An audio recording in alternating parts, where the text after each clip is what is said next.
మనం ఆ వీడియో చూసి దానికి సంబంధించినటువంటి చర్చలోకి వెళ్దాం ప్లీజ్.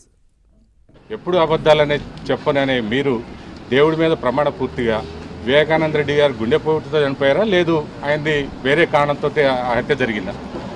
ఆ రోజు ఉదయం ఆయన మరణించినటువంటి రోజు మీలాంటి విలేకరు ఎవరో ఫస్ట్ టైం నిద్రలేయంగానే నాకు ఫోన్ వచ్చింది. నేను ఏ ఫోన్ కాల్ అయినా ఎత్తుకుంటా, అన్నోన్ కాల్ అయినా. నిన్నటి నుంచి ఫోన్ ఆపేశా, కృష్ణ గొడవ పడలేక.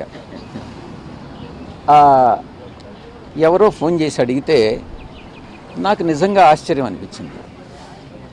వివేకానంద రెడ్డి చనిపోవడం ఏంది, గుండెపోటు ఏంది, ఆయన సన్నగా చాలా హెల్తీగా ఉంటారే అని ఇమ్మీడియట్గా పులివెందులకి ఫోన్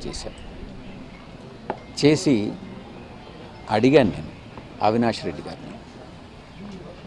అవినాష్, ఏం జరిగింది, ఇట్లా విలేకరులు అడుగుతా ఉన్నారు ఏంది అని. నాకు ఆ పక్కన ఉండేటటువంటి వ్యక్తి ఎవరో గుండెపోటు అని చెప్పారు. అదే నేను విలేకరులకు చెప్పాను. నేను ఎవరు చెప్పారు, మొత్తం మీద ఆ ఫోను అప్పుడు అందరూ కూడా బిజీగా ఉండి ఉంటారు. మొత్తం మీద నేను ఫోన్ చేసినటువంటి మాట వాస్తవం. ఆ ఫోన్లో నాకు వచ్చినటువంటి ఇన్ఫర్మేషన్నే నేను విలేకరులతో షేర్ చేసుకున్నానే కానీ అవినాష్ రెడ్డి మీకు చెప్పాడా? నేను అవినాష్ రెడ్డికి ఫోన్ చేసిన మాట వాస్తవం. ఆయన ఎవరికో ఫోన్ ఇచ్చిన మాట వాస్తవం, పక్కన ఎవరికో. ఆయన నాకు చెప్పినటువంటి మాట వాస్తవం. అదే విషయాన్ని నేను విలేకరులకు చెప్పినటువంటి మాట వాస్తవం. మీరు అవినాష్ రెడ్డితో నిర్ధారించుకోలేదు? అవినాష్ రెడ్డి అక్కడే ఉన్నాడు, ఆ విషయం నాకు తెలుస్తూ ఉంది, మీకు తెలుసు. నేను అవినాష్ రెడ్డికి ఫోన్ చేశాడని అంటే అక్కడే ఉండుంటాడు. మీరేదో దర్యాప్తు చేసినట్టో లేకుంటే పోలీస్ క్వశ్చన్ లాగా మీరు చేయడం అని అనేటటువంటిది కాదు. కానీ మీరు ఒక విలేకరుగానే మీరు ప్రవర్తిస్తే బాగుంటుంది. ఒక్కసారి ప్లే చేయండి, అది మళ్ళీ ప్లే చేయండి. దాంట్లో క్లియర్ గా చెప్తా ఉన్నారు, నేను అవినాష్ రెడ్డికి కాల్ చేశాను, అవినాష్ రెడ్డి లిఫ్ట్ చేశాడు, ఆ తర్వాత ఏమైంది అవినాష్ అని నేను అడిగాను, ఆ తర్వాత గుండెపోటు అనే అంశం కూడా అక్కడ క్లియర్ గా చెప్తా ఉన్నారు. ఆ తర్వాత వేరే ఎవరో వ్యక్తి మాట్లాడారు, వేరే ఎవరో వ్యక్తి నాకు చెప్పారు అని చెప్పి మళ్ళీ చెప్తున్నారు. అందులో క్లియర్గా చెప్పాడు అవినాష్ ఏమైంది.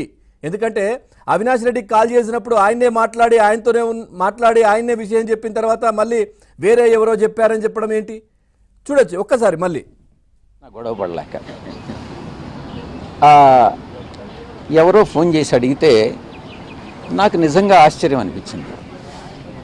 వివేకానంద రెడ్డి చనిపోవడం ఏంది, గుండెపోటు ఏంది, ఆయన సన్నగా చాలా హెల్తీగా ఉంటారే అని ఇమ్మీడియట్గా పులివెందులకి ఫోన్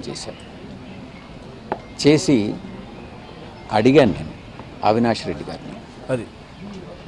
అవినాష్, ఏం జరిగింది, ఇట్లా విలేకరులు అడుగుతా ఉన్నారు ఏంది అని. నాకు ఆ పక్కన ఉండేటటువంటి వ్యక్తి ఎవరో గుండెపోటు అని చెప్పారు.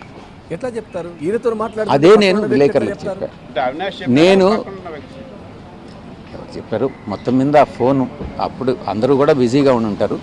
మొత్తం మీద నేను ఫోన్ చేసినటువంటి మాట వాస్తవం. ఆ ఫోన్లో నాకు వచ్చినటువంటి ఇన్ఫర్మేషన్నే నేను విలేకరులతో షేర్ చేసుకున్నానే కానీ అవినాష్ రెడ్డి మీకు చెప్పాడా? నేను అవినాష్ రెడ్డికి ఫోన్ చేసిన మాట వాస్తవం. చూడండి, ఆయన ఎవరికో ఫోన్ ఇచ్చిన మాట వాస్తవం, ఆయన నాకు చెప్పినటువంటి మాట వాస్తవం. అదే విషయాన్ని నేను విలేకరులకు చెప్పినటువంటి మాట వాస్తవం. మీరు అవినాష్ రెడ్డితో నిర్ధారించుకోలేదు? సాయిరెడ్డి నమ్మే దేవుడికే తెలియాలి ఏం జరిగింది. అవినాష్ రెడ్డి సంబంధించి మనం చర్చలోకి వెళ్దాం. చర్చలో పాల్గొంటున్నారు టీడీపీ అధికారులు.